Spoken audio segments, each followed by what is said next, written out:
Welcome to the 30k channel. We're your hosts. My name's David. My name's James. And today we've got for you Sons of Horus versus Imperial Fists.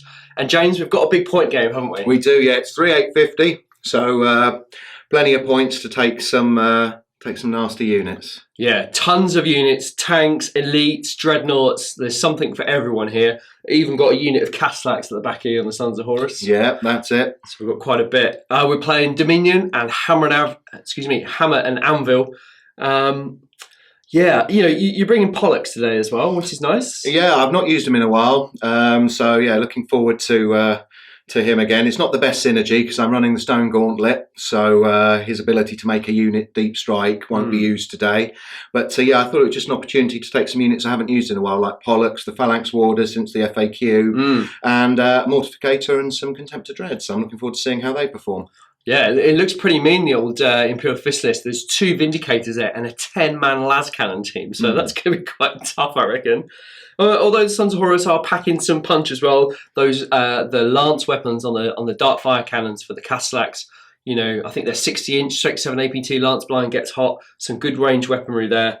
You've got 10 Justarian and a Spartan. Yeah, they are looking mean. Oof, so it's going to be an interesting game. The board we're playing on, you're probably familiar with this one. We played on it yesterday, but I guess this game will go out a few weeks later. And that was also Sons of Horus versus Blood Angels. So that was a really great game. If you haven't seen that, go back and watch it. It's a really, really great game. That was between Tom and, just trying to remember his name, Jason. It was on the same board. So last time we used this board for this month. I'm looking forward to it. Yeah, me too. Right, let's get on with it. Let's look at these lists, and then we'll see you at the beginning of turn 1. 3,850 points of Sons of Horus, led by a Praetor. His warlord trait is Paladin of Glory, and the army is running the Long March Rite of War. Leading the Sons of Horus into battle is a Legion Praetor. He's equipped in Cataphractii Terminator armor. He has a master-crafted Powergon blade, a Volkite charger, and digital lasers. Next to him is a Legion Centurion. He's a consul, a warmonger. He's equipped with Artificer armor, Bolter, Power Sword, digital lasers, melter bombs, and an iron halo. The third HQ is a Praevian consul equipped with a bolter. He's accompanied by 3 Castellax, all equipped with dark fire cannons, enhanced targeting array, and they have been given the Tank Hunters special rule. The first elite choice is a 10-man Justarian Terminator squad. The squad is equipped with 2 multi-melters, 1 combi melter, 1 chain fist, and 9 power axes. They are also being transported into battle by a Legion Spartan assault tank equipped with a flare shield, armoured ceramite, and a dozer blade. And that is a heavy support choice. Second elite's choice are 2 Legion Rapier weapons batteries, 2 quad launchers equipped with shatter shells. The third and final elite's choice is a Contemptor Mortis Dreadnought. He's equipped with 2 Cary's pattern assault cannons. The first of 3 troops' choice is a 10-man Legion tactical squad. The sergeant is equipped with a combi plasma and melter bombs, and their dedicated rhino is equipped with a dozer blade. The second troop choice is identical to the first. The final troop choice is a 9-man Legion Terminator squad, all equipped in Cataphractii Terminator armor. There is 1 chain fist, 3 power fists, 4 power axes, and the sergeant is armed with a power fist. The only fast attack choice for this Sons of Horus army is a 15-man Reaver attack squad. In that squad there are 5 power fists, 8 chain axes, 1 power axe, 1 plasma pistol, 1 melter gun, and the chieftain is armed with a power fist and a plasma pistol. They are riding into battle in another Legion Spartan assault tank, again with a flare shield, armoured ceramite, and dozer blade. This also is another heavy support choice.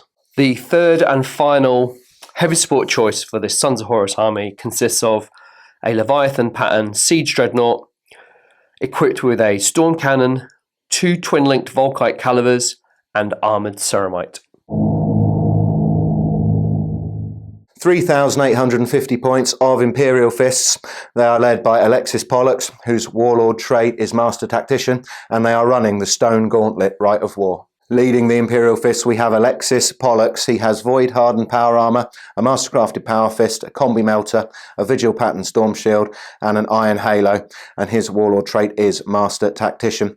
He's accompanied by a Legion Champion Consul with Artificer Armour, a Mastercrafted Paragon Blade, a Combi Plasma, a Refractor Field, and Melter Bombs. The third HQ choice for the Imperial Fist is a Mortificator Consul. He has a Corpusant Stave, a Servo Arm, Artificer Armour, and a Refractor Field, and he is accompanied by 3 Contemptor Dreadnoughts forming a unit with him.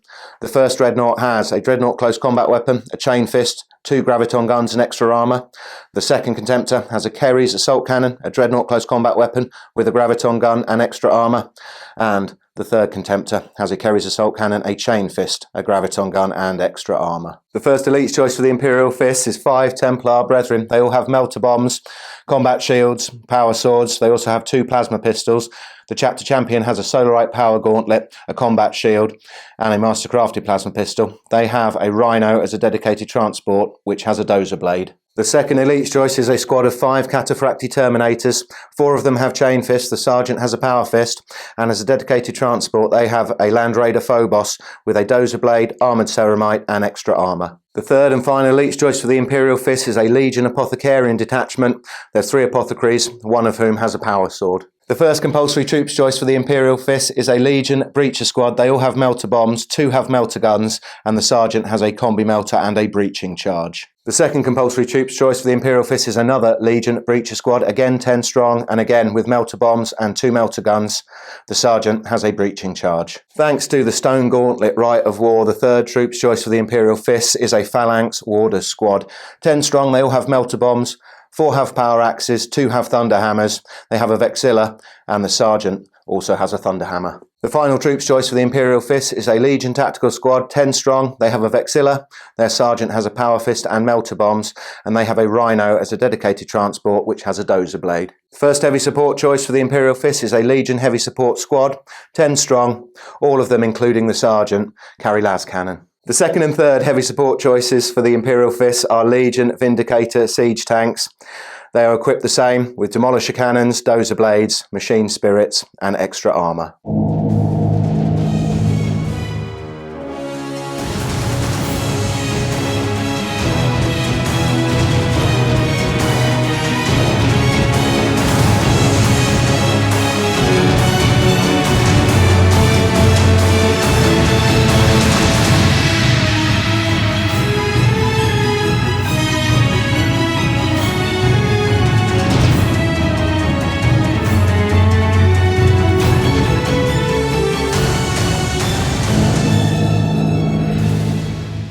Alright, the Imperial Fist and Sons of Horus are deployed.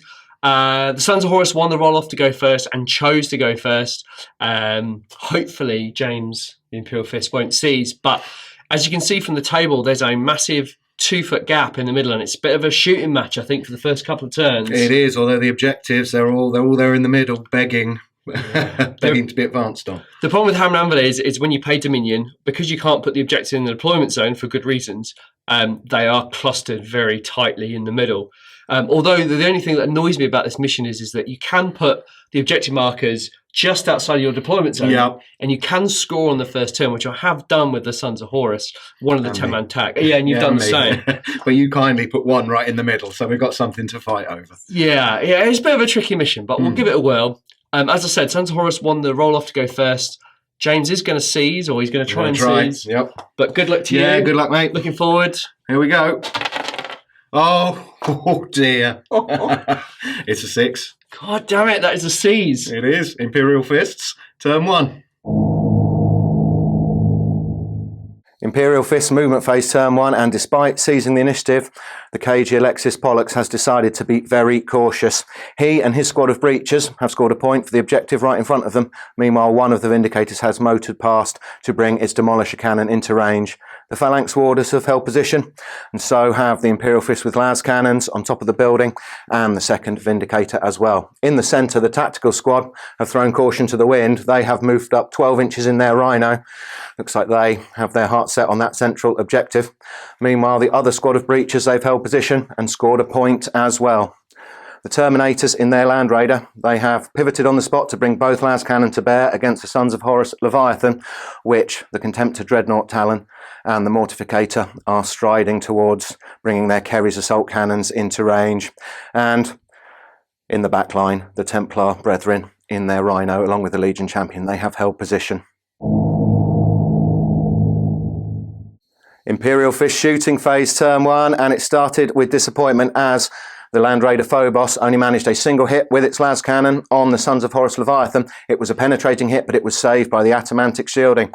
Then the Mortificator ordered his Contemptor Dreads to open fire with their 2 Kerry's assault cannons that were in range. They got 11 hits, 1 pen, but once again the Atamantic shielding has left the Leviathan unharmed. The disappointment continues for the Imperial Fists as their heavy support squad with las cannon managed to get 6 hits on the Leviathan, which thanks to tank hunters turned into 1 glance and 2 pens, but all 3 were saved by the Atamantic shielding again. What was shaping up to be a complete disaster of a first shooting phase for the Imperial Fists was rectified at least partially right at the end as the Vindicator managed to land a demolisher shell right on top of one of the Sons of Horus quad guns, annihilating the carriage and both crew. But the other carriage and crew have passed morale, and the only other thing that happened was the Rhino in the centre moved flat out, overtaking the objective, trying to shield it from the Sons of Horus. That was quite a disappointing first turn for the Imperial Fists. A lot of firepower, didn't do very much at all, and the Imperial Fists are bracing for the Sons of Horus response.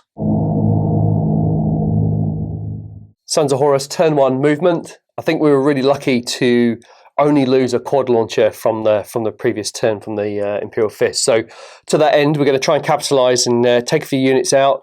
The Justarian Spartan has moved forward and orientated itself so it can either get a shot down on the Vindicator or the Dreadnought Talon over the far side of the board there. The 10-man tactical squad and their Rhino have just followed up behind, just using them as a bit of cover. Thanks to the Long March, the Rapier team have moved forward. They are relentless in their deployment zone.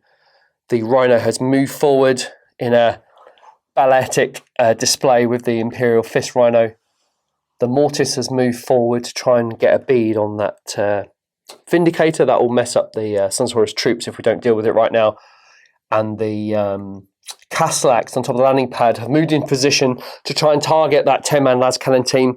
They will cause the Sons of Horus massive issues if they're not dealt with as soon as possible. And then finally on this flank here, the Spartan and the Leviathan have moved forward, and we are desperately trying to take out at least 2 of those Imperial Fist Dreadnoughts this turn. Sons of Horus, turn 1 shooting. The opening salvo from the 2 quad las cannons from the Spartan shot into the Dreadnought Talon from the Imperial Fist. 3 hits, 3 penetrates. Unfortunately, James didn't make any of his automatic shielding, and that blew apart one of those Imperial Fists Dreadnoughts. Next to fire was the Leviathan Dreadnought with its storm cannon. Fired 6 shots into the Dreadnought Talon there. Got 5 hits and 2 glances, which James again failed to make his saves, invulnerable saves, and the Mortificator saves, and that put 2 hull points on that Dreadnought. Hopefully, the Spartan over there from the Justarian can take off the final hull point, reducing that Dreadnought Talon down to 1 Dreadnought. Slight change of plan. The Sons of Horus Mortis then fired at the Imperial Fist Vindicator. Got 11 hits, but only caused 1 glance. The cover save was failed for that Rhino of the Sons of Horus being in the way. So that was a good start. Then the quad mortar fired its shatter shells at the Vindicator, also causing another glance. So now that Vindicator is down to 1 hull point, and we have the Spartan left to fire. So we can do this live on camera here. So the Spartan will fire its left-hand sponson into the Dreadnought Talon over there to take the final hull point, hopefully, and then we'll power of the Machine Spirit, the other one, into the front of that Vindicator to take that out. So let's start with the Vindicator. We need 3s twin linked. That's brilliant. 2 hits to begin with. Strength 9, front armor 13. So if my maths are right, we need 4s to glance, 5s to pen. Oh no, there it is. We were so close to taking that Vindicator out, but to no avail. Next then is the las cannon on the left-hand side, sponson, into the Dreadnought Talon on the far end. Again, 3s to hit. Twin linked but not required on a double 6. Good news. And then we need 4s to glance, 5s to pen. Oh, look at that. 1 pen. James comes in with his 5-up shield save. Oh, he makes it. We were so close. That would have been awesome. The Sons of Horus had a tough decision to make. They could have fired the Castellax at the Vindicator there to take its final hull point off, but in the end they decided to fire at the last cannon team, and with 6 hits and 6 wounds, they killed 6 of those las cannon toting Imperial fists. They did pass their leadership test, and they're not blinded from the weapon profile, so good roll for the Imperial fists. Next, we'll do a couple of sneaky run moves just to spread out to receive the firepower from the Imperial Fist Vindicators. The final act of the Sons of Horus shooting phase was the tactical squad that captured this objective at the beginning of their turn, just shuffled 5 inches in their run move just to spread out, because the Vindicators are going to come in hard and fast, I think, in the next turn. Other than that, a really great turn for the Sons of Horus. It would have been nice just to eke out the last hull points on that Vindicator and the Dreadnought Talon, but I think maybe it would have been too good if that happened. But let's see what happens in the Imperial Fist turn 2. Imperial Fist movement phase turn 2, and the Fists are reeling a little bit from the Sons of Horus onslaught during their first turn, but they are keeping their minds on the objectives. On the left flank, one Vindicator has moved to get a side shot on the Justyrin's Spartan. Meanwhile, Pollux and his Breachers have scored another point and held position, as have the Phalanx Warders. The other Vindicator has moved through the facility to bring its Demolisher Cannon to bear on the centre of the Sons of Horus line in support of the tactical squad, who have spilled out of their Rhino, and their objective is to try and hold the centre for as long as possible. The remaining Imperial Fists with las cannons have held position to add their fire where needed. The other Breachers have held position as well. They've scored another point. Meanwhile, the Terminators in their Phobos have pivoted to bring their las cannon to bear on the Sons of Horus Contemptor Mortis. The Templar Brethren, they are expecting the arrival of some Sons of Horus by teleportation, but they don't know where, so they have decided to hold on this flank, and the Contemptor Dreadnoughts and the Mortificator, who took such a hammering during turn 1, they are moving forward. They're determined to take out the Sons of Horus Leviathan. Imperial Fist shooting phase turn 2, and the 2 Contemptors opened fire on the Sons of Horus Leviathan. They managed 2 hits with their Graviton guns. Unfortunately, only 1 glance went through, but at least the Sons of Horus Dreadnought has been damaged. The 2 Kerry's Pattern Assault Cannons then opened fire. They only managed 7 hits and 1 glance, but that was saved once again by this Dreadnought's impressive shielding. The 4 remaining Imperial Fists with las cannons put in an impressive performance. They managed to get 3 hits and 2 penetrating hits on the Sons of Horus Leviathan. Both went through the shielding, blowing off its Leviathan Siege Claw and one of its Volkite Calivers, and of course reducing it to a single hull point remaining. The Land Raider Phobos opened fire with its 2 twinning las cannons at the Sons of Horus Contemptor Mortis in the centre. It managed 2 hits, 1 penetrating hit went through the shielding, and a 6 was rolled, blowing the Sons of Horus Dreadnought to pieces. This is a much better performance from the Fists so far. In the centre, the Rhino opened fire with its twin-link bolters, managing to gun down one of the Sons of Horus tactical squad holding the objective, but the tactical Marines spilled out from the rear access hatch did not have much success. One managed to hit the Sons of Horus Rhino with a crack grenade, but rolled a 1 to pen. The Vindicator in the centre managed to hit the Sons of Horus Rhino with a Demolisher shell. It easily penetrated its front armour and has immobilised the Sons of Horus vehicle. Meanwhile, over on the left flank, this Vindicator managed to hit the Justyrin's Spartan in the side, bypassing its flare shield with its Demolisher cannon, managed a penetrating hit and a stunned result. Imperial Fist Assault phase turn 2, and the Contemptor Dreadnought Talon and the Mortificator are disappointed. They needed an 8-inch charge to get in and finish off the Sons of Horus Leviathan, but they only rolled a 7. That brings Imperial Fist turn 2 to a close, and the Fists are much happier than they were at the end of their first turn. They've inflicted some damage, and they are consistently scoring points. Sons of Horus turn 2 movement, and the Sons of Horus have fully committed the army into wiping out 2 flanks of the Imperial Fists. The Leviathan, the Reavers and the Spartan have moved up and advanced on the Dreadnought Talon there. Their plan is to take out that entire unit this turn with a combination of assault and shooting. The Castellax have moved forward, and their plan is to destroy that Vindicator right in the middle, because if not, those Vindicator shells will annihilate the Terminators in the Sons of Horus army. Thanks to the Long March, the Rapier launcher there has moved over 6 inches, can fire full effect, and he will try and take down that Vindicator with 1 hull point remaining. The Justyrin have got out with the Praetor of their Spartan, and they plan to charge the breachers with Alexis Pollux, and also trying to deny them of an objective. If they're victorious, they will score some points in the next turn. Deep strike went well for the Sons of Horus also. The Calefactor Terminator squad have deep struck behind the enemy lines in front, or rather behind, of the Phalanx Warders there, and they will pour some firepower into them. Sons of Horus turn to shooting, starting with the Justarian that deep struck behind the Grave Wardens. They fired 18 combi bolter shots into the back of the Phalanx Warders. Thanks to Death Dealer, they were within 12 inches. They were hitting on twos.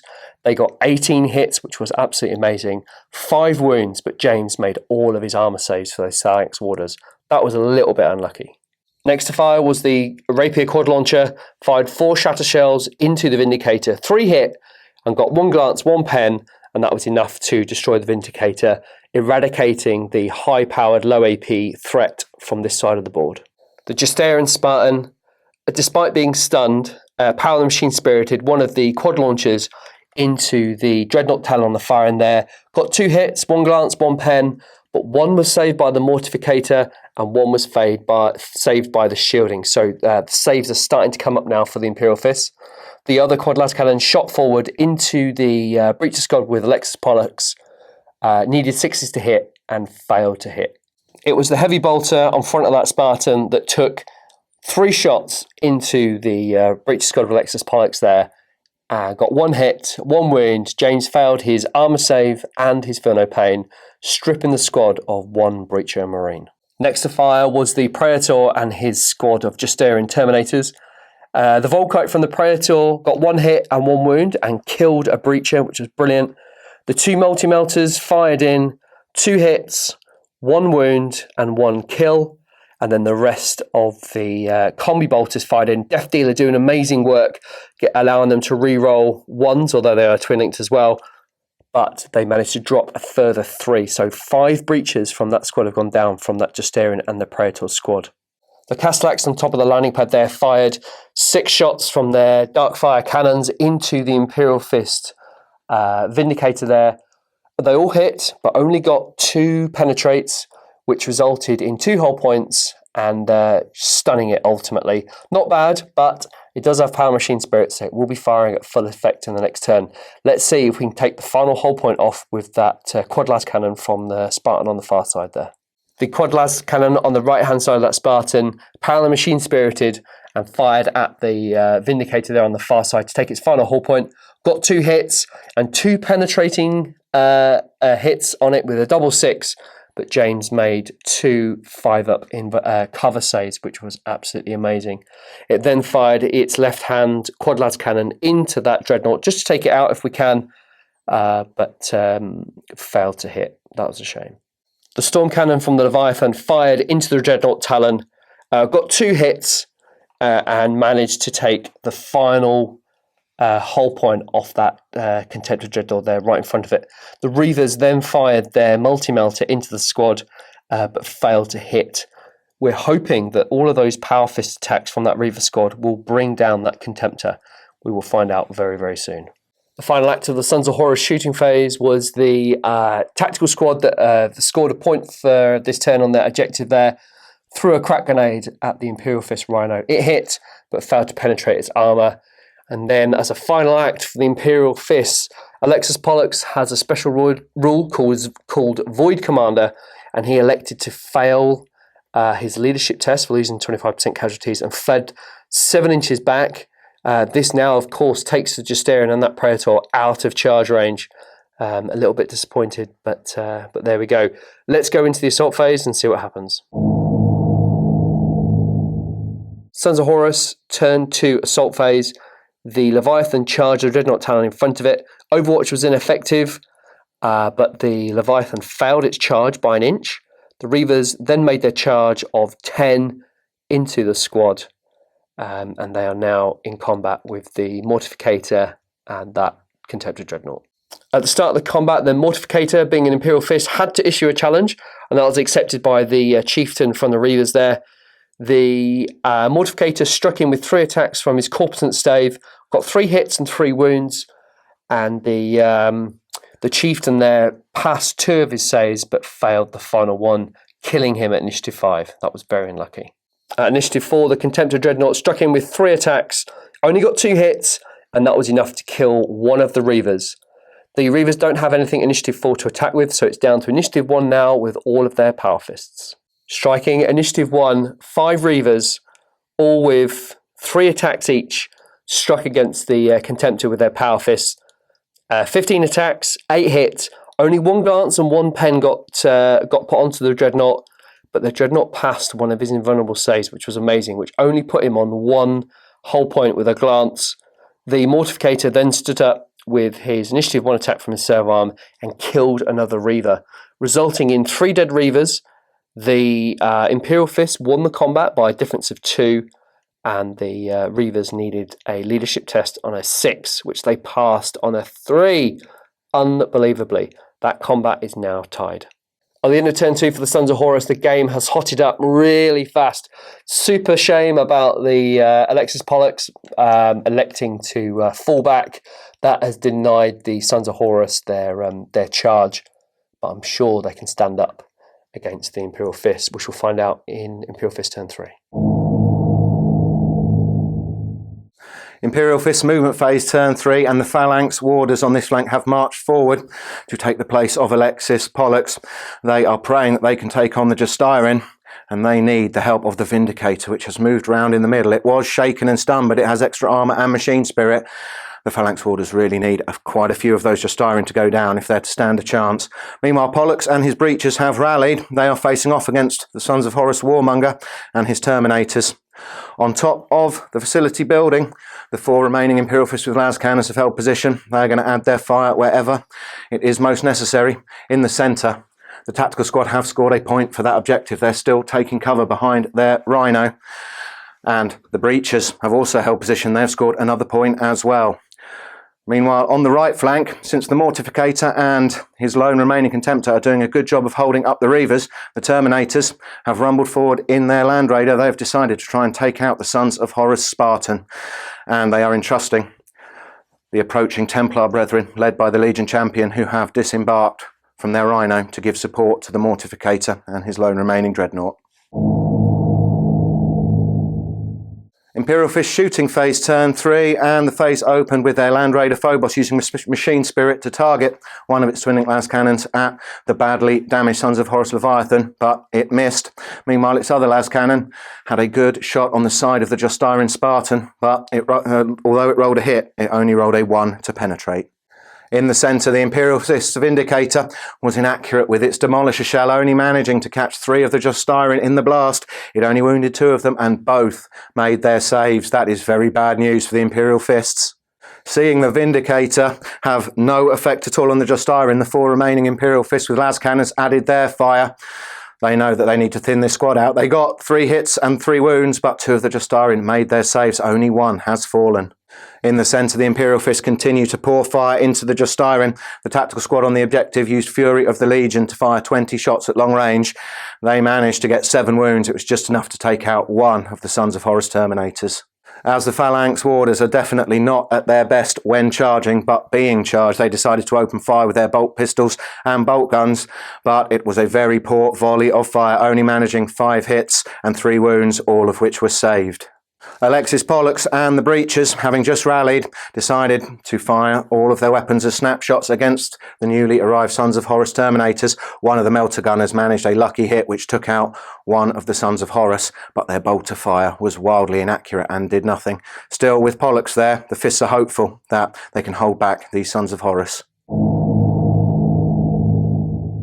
Imperial Fist assault phase turn 3, and with a roll of a 6, the Imperial Fist Cataphracti made their charge into the Sons of Horus Spartan. They're readying their chain fists. The Imperial Fist Terminators only managed 7 hits with their chain fist, but nevertheless it was enough, taking all 5 of the Spartans' hull points. It didn't explode, it is a wreck.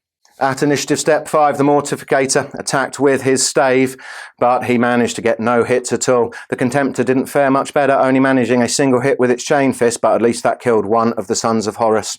At initiative step 1, the Reavers struck back with their power fists. They managed to get a single penetrating hit on the Contemptor, reducing it to a single hull point remaining and stunning it.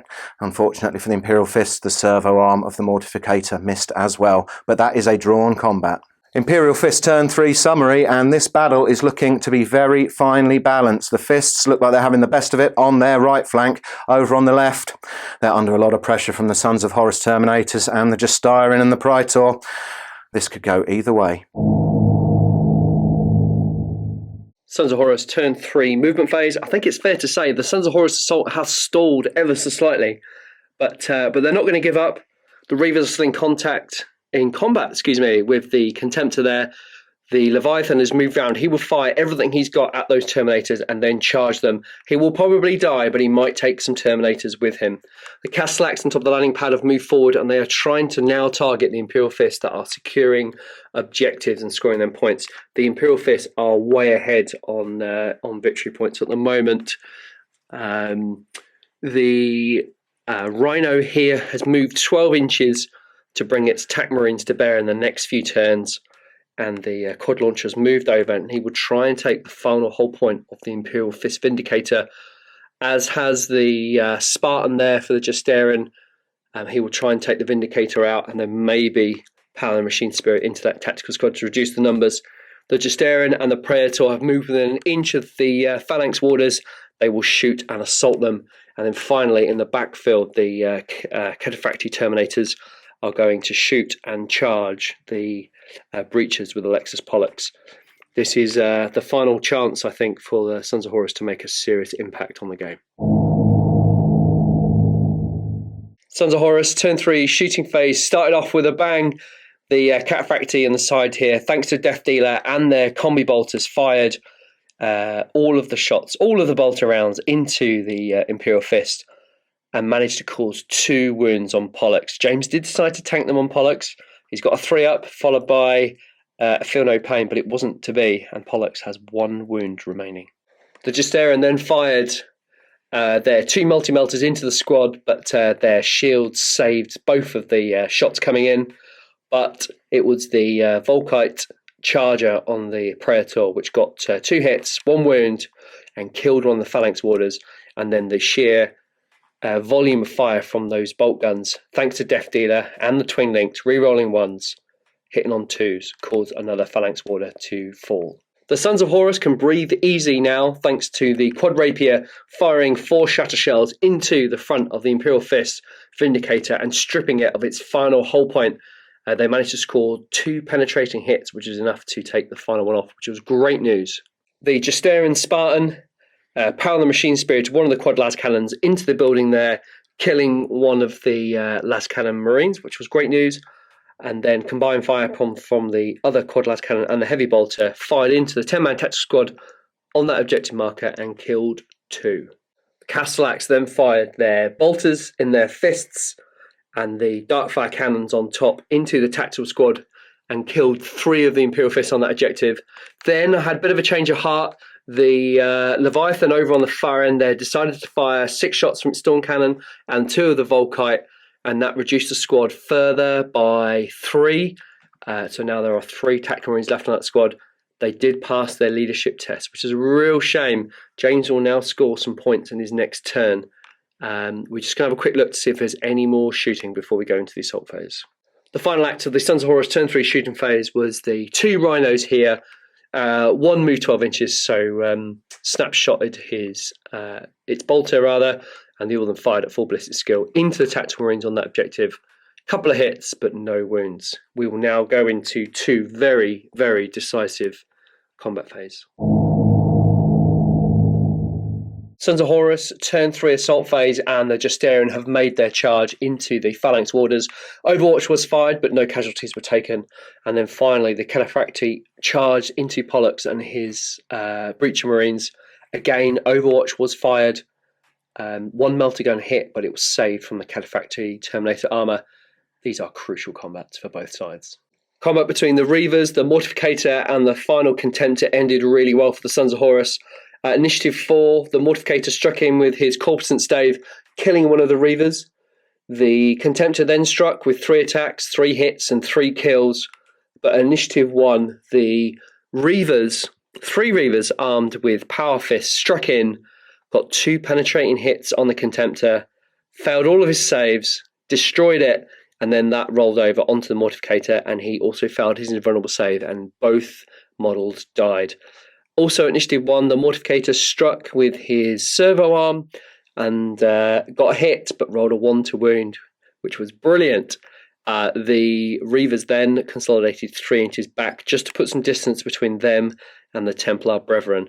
I have no doubt in the next phase they're going to be caught in a pincer movement between the Templar Brethren and the Terminators there, but that was a really good result. Combat over here with the Warmonger, the Sons of Horus Cataphractii Terminators, the Breachers, and Alexis Polis starts with Initiative 5 from the Warmonger. He has 6 attacks, unbelievably, with a power sword. And we're going in. We need 3s to hit. Let's have a quick look there. That was pretty terrible. There's only 3 hits, but we now need 5s to wound because that unit is toughness 5. So let's have a look. And that is not a sausage. Very unlucky. At Initiative Step 4, the Sergeant steps forward with his Breacher charge. It is on target and catches 4 of the Sons of Horus Cataphractii. Strength 8 AP2, so it's 2s to wound. That's all 4 wounded, and they'll need their 4-up invulnerable saves. All right, Cataphractii 4-up saves. Ooh, 3 go down. That is bad. Continuing at Initiative Step 4, the remaining Breachers and the Apothecary strike 6 attacks with their bolt pistols. We need 4s to hit. That's 3 hits, and then we need 4s to wound. And that is 2 wounds on the Terminators. They get their 2+ save. Oh, and that's 2 Cataphractii down. There's a challenge occurring between Captain Alexis Pollux and the Sons of Horus Terminator Sergeant. The Terminator Sergeant has 2 attacks. He doesn't get the bonus because of the Breacher shields for charging. So he has 2 attacks needing 4s to hit. Oh, 2 hits. He needs 2s to wound. 2 wounds. Pollux has a 3+ invulnerable because of his Vigil Pattern Storm Shield. He's failed 1. He's on his last wound, but he has Feel No Pain because of Stone Gauntlet. And he is still alive, luckily. And Pollux strikes back at Initiative 1 with his Mastercrafted Power Fist. He needs 3s to hit with 3 attacks. All 3 hits. He needs 2s to wound with Strength 10 AP2. 3 wounds, and it's 4-up invulnerable saves. And the Sergeant goes down. That is a good round of combat from the Imperial Fist. They've won. We'll calculate by how many. Sorry, we did forget that the Terminators do actually get to attack themselves. They have 4 attacks needing 4s to hit. They get 3 hits, 2s to wound with Power Fist and Chain Fist. That is 3 wounds. The Imperial Fists get 5-up invulnerable for their shields. They've made 1, and thanks to the Stone Gauntlet, they still get Feel No Pain. They've made another. 1 goes down. The Imperial Fist managed to down 6 Terminators for the loss of only 1 Breacher, a great result, which means that the Sons of Horus need a leadership check at -5, meaning they need a 4 to pass, and they have failed.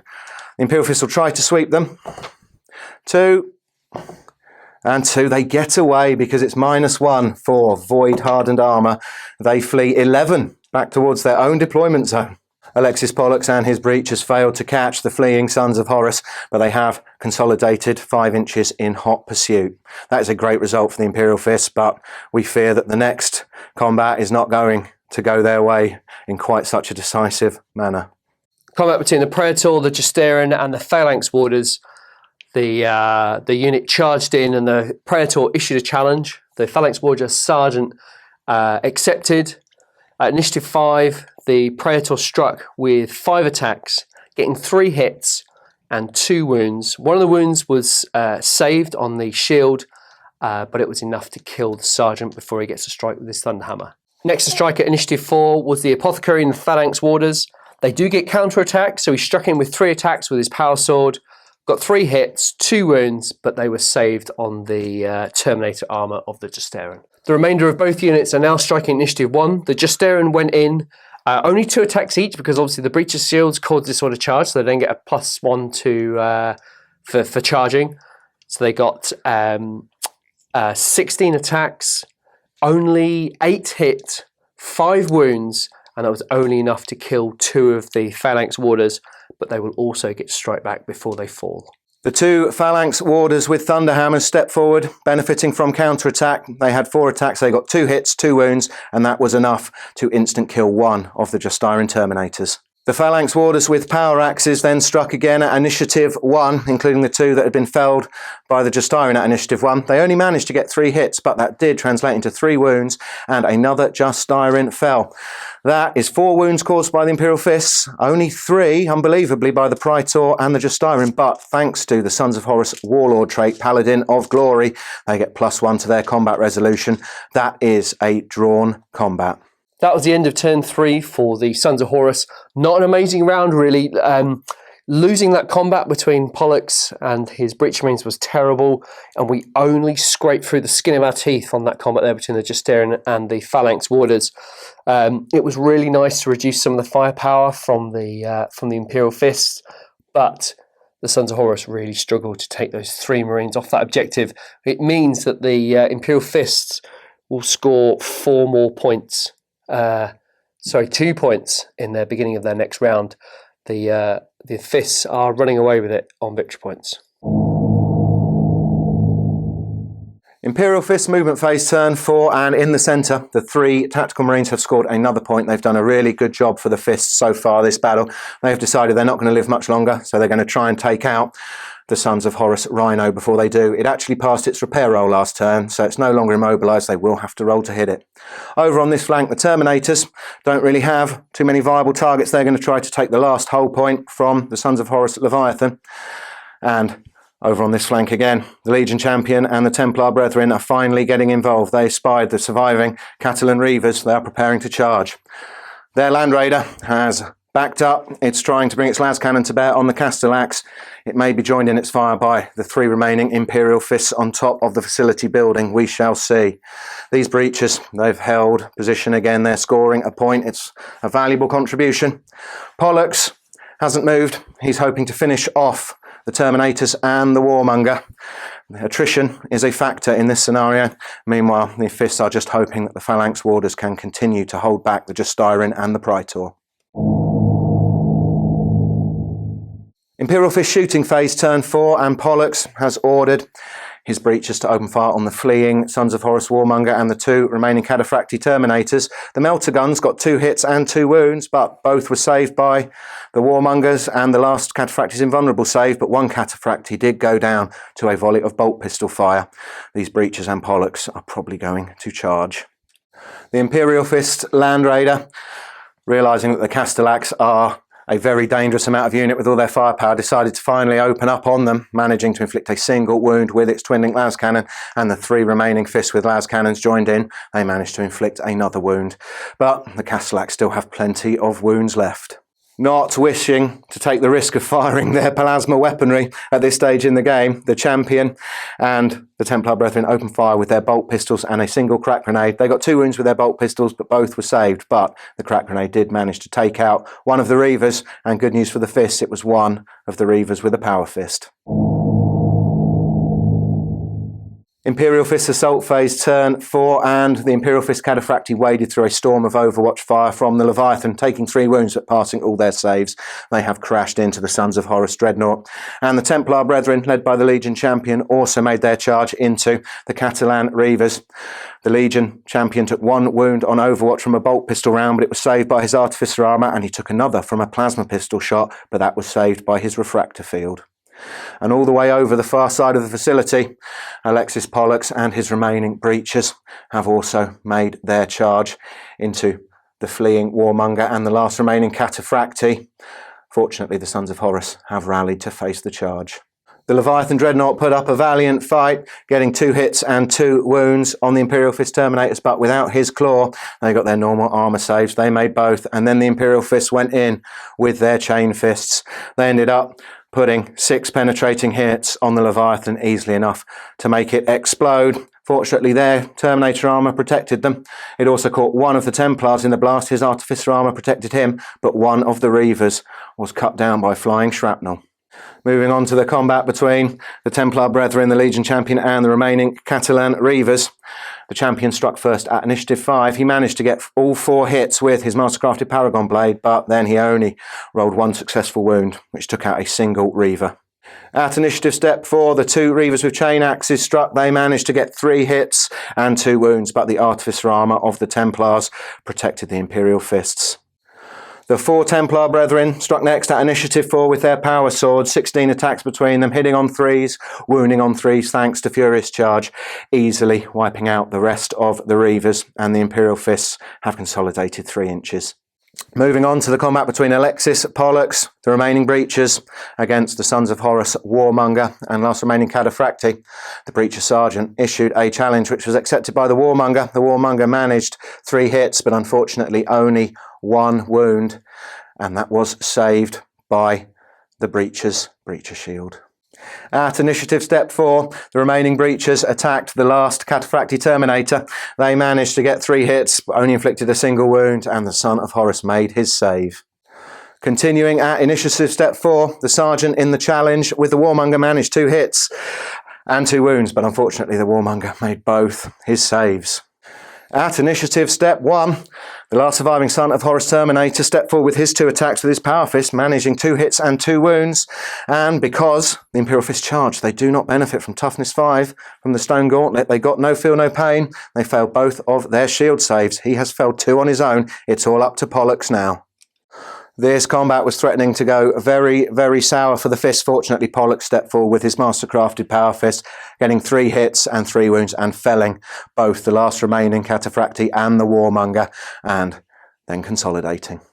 In the combat between the Phalanx Warders and the Justyrin and the Sons of Horus Praetor, the Apothecary, because he's an Imperial Fist and he has a death wish, was forced to issue a challenge against the Sons of Horus Praetor. The Praetor contemptuously cut through the Apothecary and 2 more Phalanx Warders with his Paragon Blade. At initiative step 1, the 3 remaining Phalanx Warders stepped forward. The 2 with Thunderhammers managed 2 hits and 2 wounds, and that was enough to kill 1 Justyrin Terminator. And the last Warder with a Power Axe, he managed to hit and wound as well, but the Justyrin made his invulnerable save. At initiative step 1, the Justyrin stepped up with their Power Axes. They managed plenty of hits, but only 3 wounds, and the Phalanx Warders managed to make 2 of their 5-up invulnerable saves. The Sons of Horus ended up winning the combat by 4 points, but the Phalanx Warders managed to make their leadership roll of a 4. The combat continues. The last action of the Imperial Fist's 4th turn was the Tactical Marines charging into the Rhino. They managed to inflict 1 glancing hit with a crack grenade, and then the Sergeant stepped up with his Power Fist, easily taking the Rhino's last hull point. End of Imperial Fist turn 4, and the Imperial Fists are relatively pleased with their position. The 2 remaining Phalanx Warders are behaving like total heroes, holding back the Justyrin. Pollux has cleaned up the Warmonger and his Terminators, and the Fists are looking very strong over on their right flank. But there's still plenty of danger coming out of this Sons of Horus army as we go into their 4th turn. Sons of Horus, turn 4 movement. Oof, geez, what a turn. The Imperial Fists are doing a good job of deleting the Sons of Horus units and scoring victory points, so that's not good. But the Castellax on top of the landing pad have stayed fairly still, and they will try and finish off the remaining las cannon team on top of that building. That will net me a point towards attrition. The quad launcher there will also find the las cannon team if it's required to help double up. This unit in this Rhino have shot forward 6 inches, got out, and they will claim an objective at the beginning of the next turn if they can stay alive. Their plan is to annihilate the 3 Marines in front of them.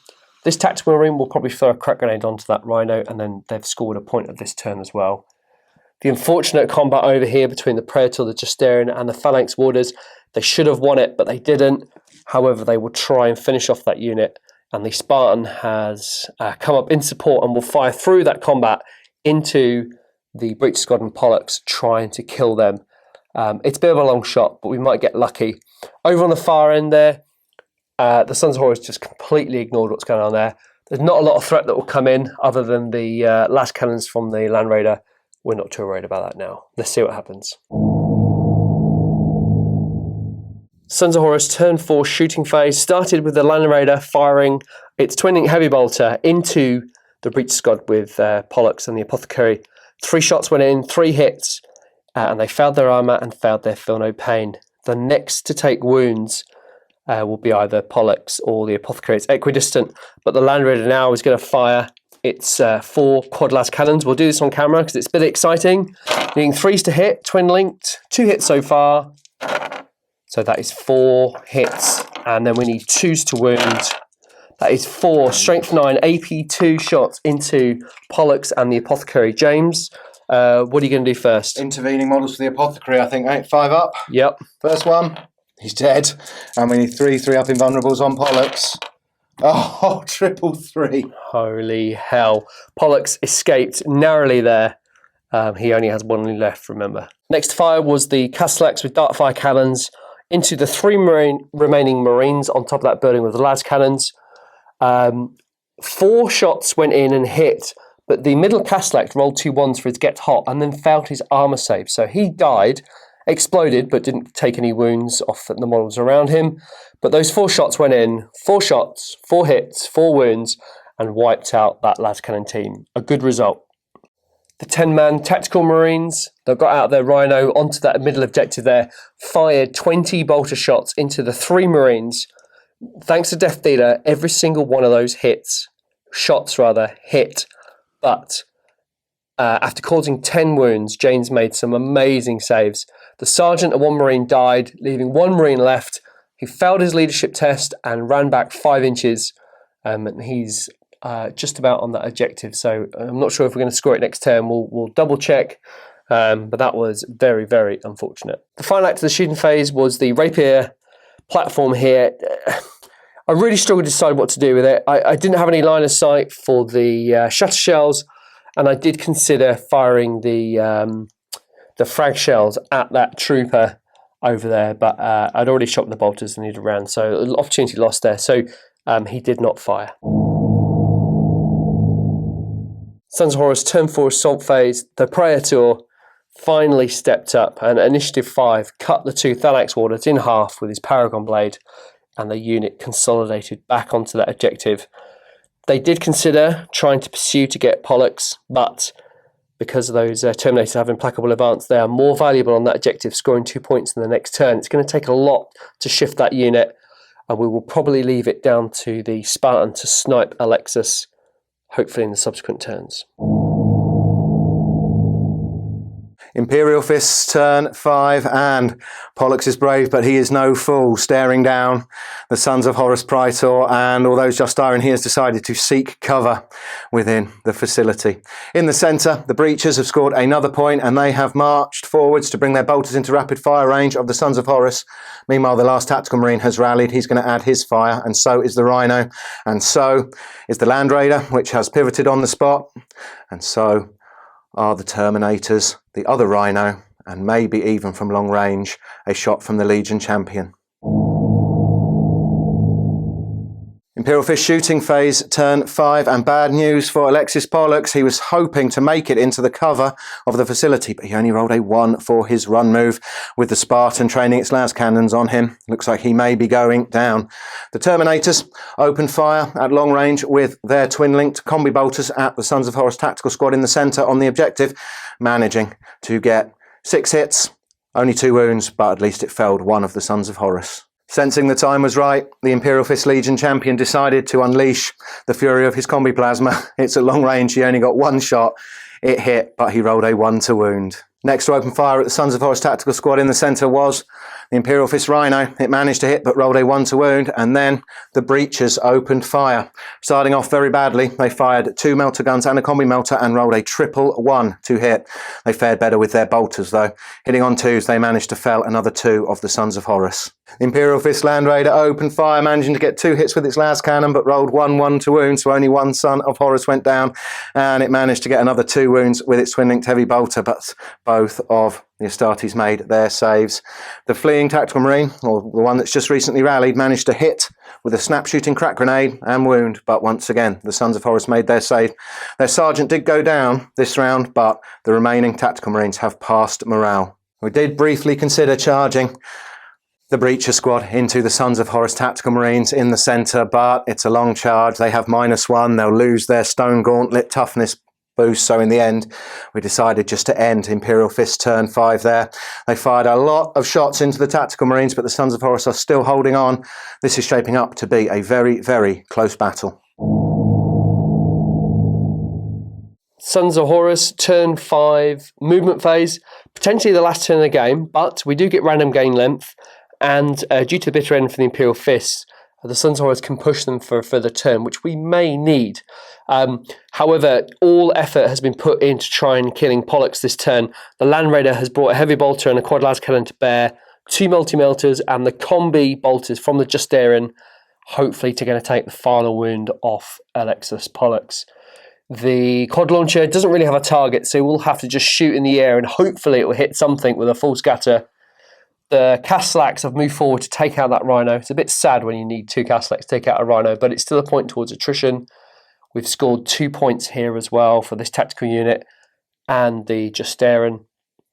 The Rhino has done some amazing saves there, and he's moved in front of that Breacher squad. Okay, we might lose it in the next turn, but it might keep us alive to score 2 points.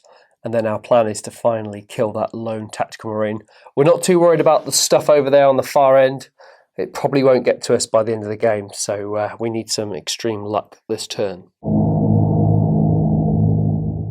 Sons of Horus, turn 5 shooting, and it was the 2 multi-melters from the Justarian squad.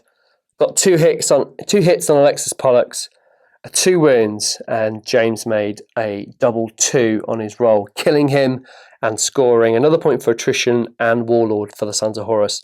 That was good. Now we're just going to turn the attention of that quad las cannon somewhere into the Imperial Fist lines.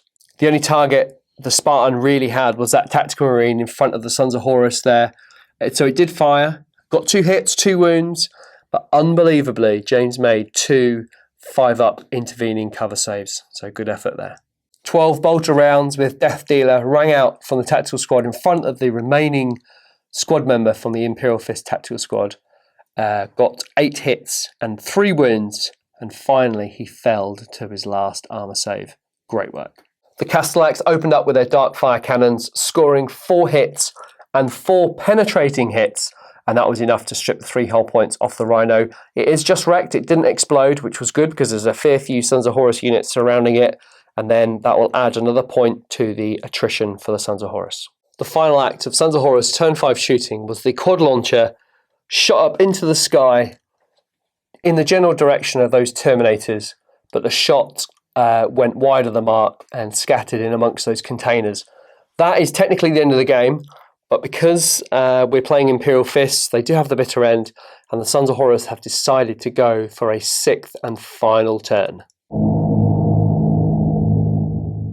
Imperial Fist movement phase turn 6, and for the Imperial Fists it is all about stopping the Sons of Horus from getting this point in the middle of the board. They need to try and take out the Rhino and the Tactical Marines, and to that end the Breachers, who have scored another point for that objective, they have checked their melter guns are within melter range. They're going to try and take it out. They've also got the supporting fire of the Land Raider if necessary. The Legion Champion and the Templars, they're miles away but they're moving closer. Meanwhile the Terminators have come stomping in. They are hoping that the Breachers and the Land Raider can take out that Rhino, and that might even open up a charge for them on the Sons of Horus on the objective. This is very, very close stuff. Imperial Fist shooting phase turn 6, and the phase has opened very well for the Fists. The 2 Breachers with melter guns levelled them at the Sons of Horus Rhino. Only 1 hit, but it was enough.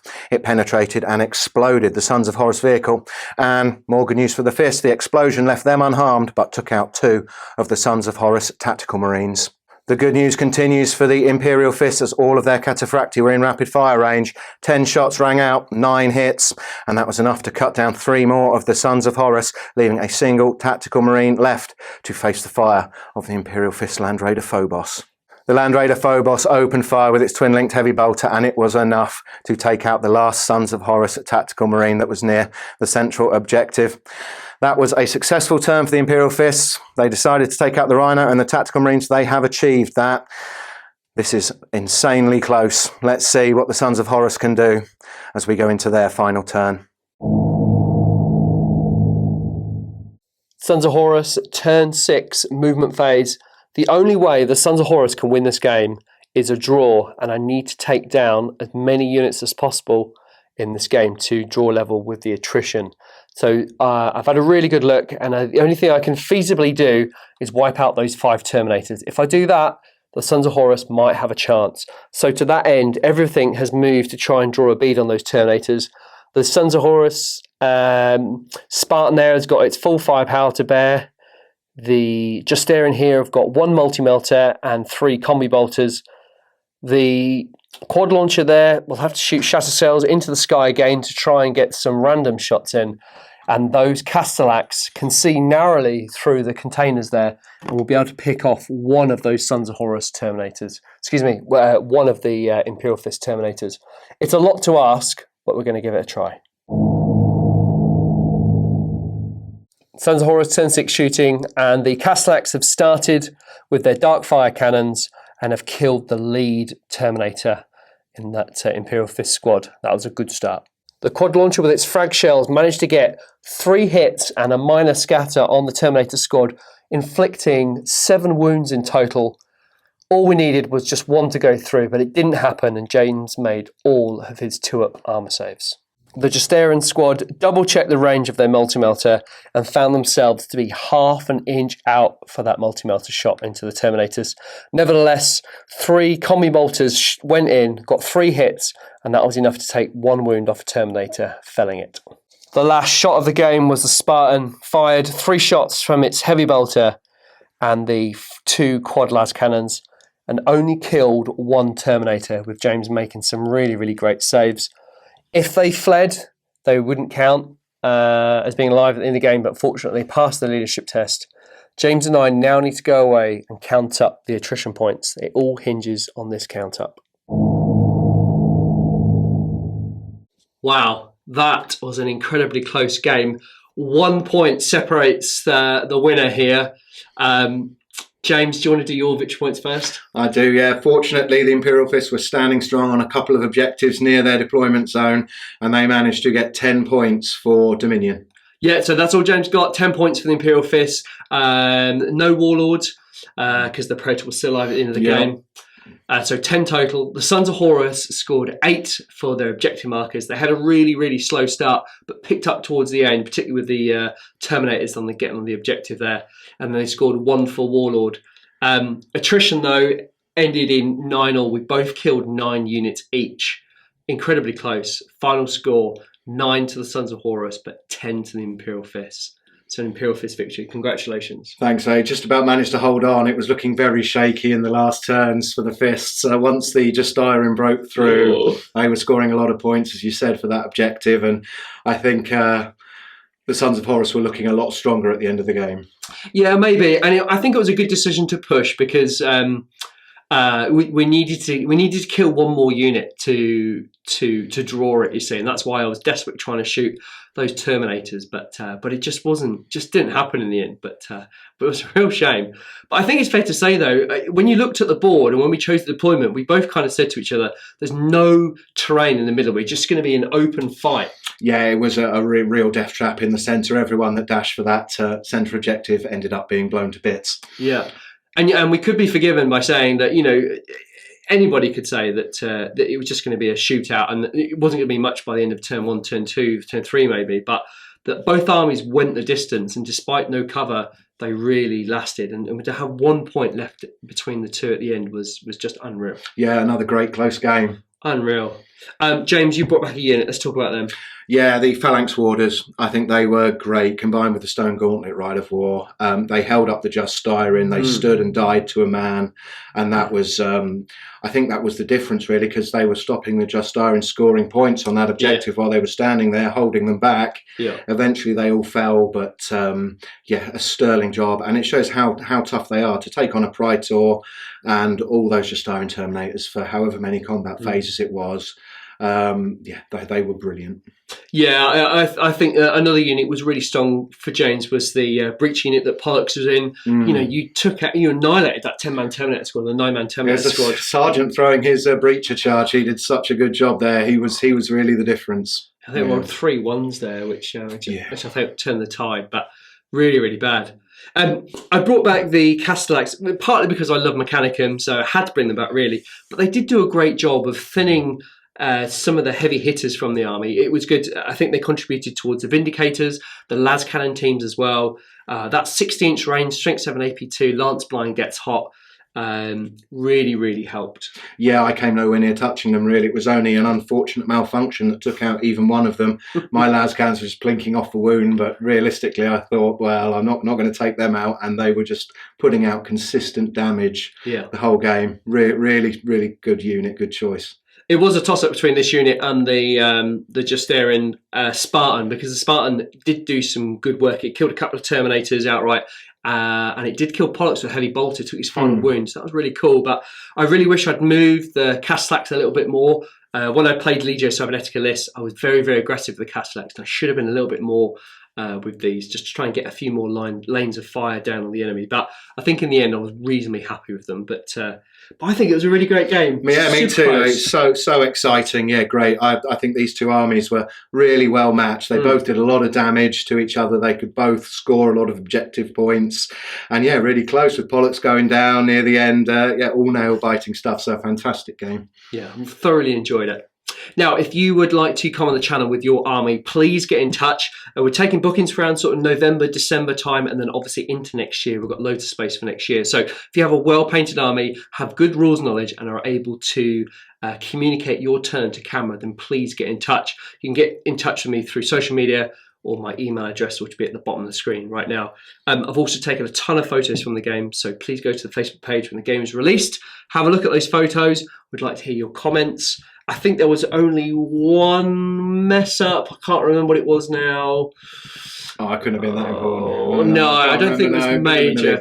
I think it was slightly out of sequence with a rapier shot with the Tap Marines into the two remaining Imperial Fists. It did that slightly out of sequence, but it didn't really have a massive bearing on the game, I don't think. But there was only one tiny there and there, so if you spot it, let us know. But other than that, James, thank you so much for the game. Thank you, mate. I think next we've got Raven Guard World Eaters. Yeah, back to Isfahan 5 we go. Yeah, we're going to take care of that one very soon. We'll see you in the next one.